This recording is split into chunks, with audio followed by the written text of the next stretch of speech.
만약에 말이죠. 세상에서 가장 견고해 보이는 정치 권력이 사실은 내부에서 조용히 무너지고 있었다면 어떨까요? 오늘 이야기는 바로 베이징 권력의 심장부에서 벌어진 정말 숨막히는 정치 드라마, 그 내막을 한번 파헤쳐 보는 겁니다. 그래서 가장 핵심적인 질문은 바로 이겁니다. 중국에서 정말 쿠데타 시도가 있었던 걸까? 저희는 한 기밀 정보 분석 보고서를 바탕으로 이 미스터리의 조각들을 맞춰볼 건데요. 자, 중라나이를 뒤흔들었던 바로 그 순간으로 한번 들어가 보시죠. 네, 그럼 이제 본격적으로 시작해 볼까요? 모든 사건의 발단은요, 2026년 1월에 있었던 아주 미스테리한 사건입니다. 이건 그냥 떠도는 소문이나 추측이 아니에요. 지금부터 저희가 살펴볼 내용은요, 마치 법의학자가 사건을 분석하듯이 중국 권력 핵심부를 강타한 이 위기를 아주 면밀하게 파헤친 한 기밀정보 보고서를 토대로 재구성한 겁니다. 사건은 2026년 1월 20일에 시작됩니다.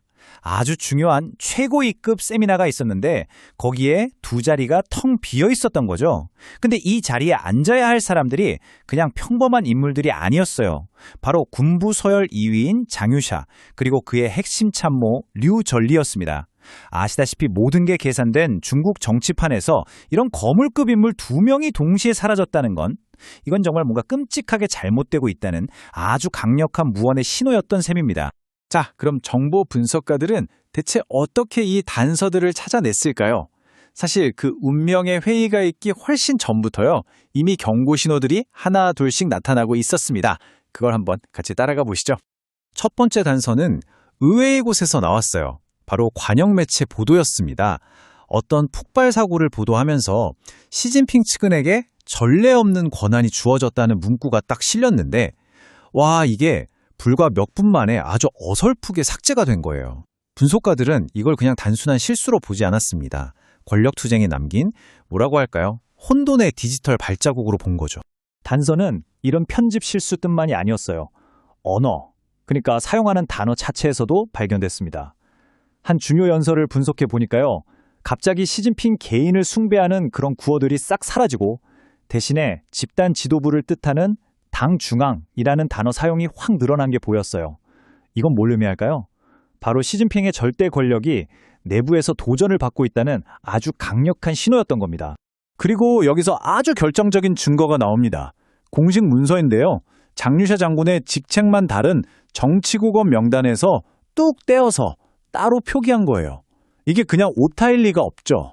이건 그를 핵심 리더부에서 완전히 고립시키겠다는 아주 계산된 정치적인 신호였던 겁니다. 점점 포위망이 좁혀져 오고 있었던 거죠. 자, 이 모든 상황이 결국 한 사람을 가리키고 있습니다. 바로 이 폭풍의 눈 한가운데 서 있던 인물, 장유샤 장군. 그리고 그가 마주해 했던 정말 불가능에 가까운 선택 말이죠. 장유샤 장군은 그야말로 쓰느냐 아니면 모든 걸 잃느냐 하는 딜레마에 빠진 겁니다. 정부에 따르면 이미 쿠데타를 꾸미는 세력한테서 함께하자는 제안까지 받은 상태였다고 해요. 이건 뭐 완벽한 덫에 걸린 거죠. 쿠데타에 가담하자니 반역자가 되는 거고, 그렇다고 가만히 있자니 시진핑의 숙청 칼날을 피할 수가 없는 상황입니다. 시간은 계속 흘러가고 그의 목숨이 경각에 달린 순간이었죠. 하지만 시진핑은 상대가 움직이길 기다리는 그런 사람이 아니었습니다. 분석가들의 결론은 이겁니다. 그가 먼저 치기로 결정했다는 것. 수세에 몰린 방어를 오히려 파괴적인 선제 공격으로 바꿔버렸다는 거죠. 바로 이 지점에서 이 분석의 가장 놀라운, 어쩌면 가장 소름 돋는 부분으로 넘어가게 됩니다. 바로 시진핑이 설계한 아주 치밀한 기만 작전, 즉 함정에 대한 이론입니다.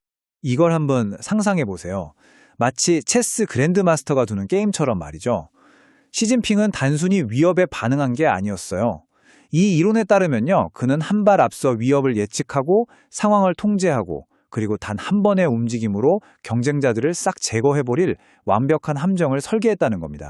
자, 그럼 이 함정이 구체적으로 어떻게 실행됐는지 단계별로 한번 볼까요? 먼저 1단계, 바로 기만 작전입니다.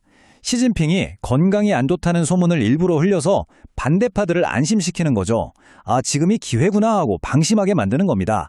다음 2단계는 유인, 장유샤와 류전리를 중요 회의가 있다는 핑계로 중앙당교 같은 외부와 차단된 안전한 장소로 불러들입니다. 그리고 마지막 3단계 매복, 그들이 그 장소에 도착하자마자 시진핑의 직속 특수부대가 들이닥쳐서 그대로 체포해버립니다. 게임 끝이죠. 음모는 시작도 해보기 전에 끝나버린 겁니다. 그런데 말입니다. 시진핑이 이 전투에서 이겼다고 해서 모든 게 끝난 걸까요? 어쩌면 이 승리가 오히려 훨씬 더 깊고 심각한 문제를 드러낸 것일지도 모릅니다. 이 사건이 중국이라는 거대한 시스템의 안정성에 대해 던지는 메시지는 과연 뭘까요? 그리고 여기서 우리는 가장 오싹한 결론에 다다르게 됩니다. 마치 살얼음판 위를 걷는 것처럼 이 체제는 알고 보면 굉장히 취약하다는 거죠. 군부서열 2위라는 엄청난 인물이 그냥 하룻밤 사이에 사라져도 아무렇지 않은 시스템. 그만큼 한 사람에게 모든 권력이 쏠려 있고 그만큼 불안정하다는 뜻입니다. 그러니까 시진핑은 눈앞의 위협을 제거하는 데는 성공했을지 몰라도 그 과정에서 우리 시스템은 이렇게나 취약하다는 걸 자기 손으로 세상에 드러내버린 셈이죠. 자신의 통제력을 과시하는 동시에 자기가 얼마나 위태로운 살얼음판 위에 서 있는지를 역설적으로 보여준 겁니다. 그렇다면 앞으로 우리는 뭘 지켜봐야 할까요? 정보 분석가들은 몇 가지 중요한 지표들을 주시하고 있습니다. 첫째, 장유시아가 중국의 큰 명절인 춘절에 다시 모습을 드러낼 것인가? 만약 나타난다면 권력은 잃었지만 숙청까지는 당하지 않았다는 신호일 수 있겠죠. 둘째, 류전리가 공식적으로 자기 자리로 돌아올 것인가? 사실 가능성은 좀 낮아 보이긴 하는데 이것도 중요한 변수입니다. 그리고 마지막으로 군 관련 매체들이 시진핑 핵심에 대한 충성 맹세를 얼마나 더 강하게 외칠 것인가? 이건 도전을 한번 받은 뒤에 권력을 더 단단히 다지려는 아주 분명한 움직임이 될 겁니다. 이 모든 상황이 결국 우리에게 마지막 질문 하나를 던집니다. 그리고 이건 꽤나 불안한 질문이죠. 시진핑은 이 거대한 붉은 폭풍에서 살아남았습니다. 하지만 그 대가로 자신의 권력 기반이 얼마나 취약한지 그 깊은 균열을 스스로 드러내고 말았죠. 과연 그는 이번 위기를 성공적으로 넘긴 걸까요? 아니면 자신도 모르는 사이에 더 큰 다음 위기의 서막을 열어버린 건 아닐까요?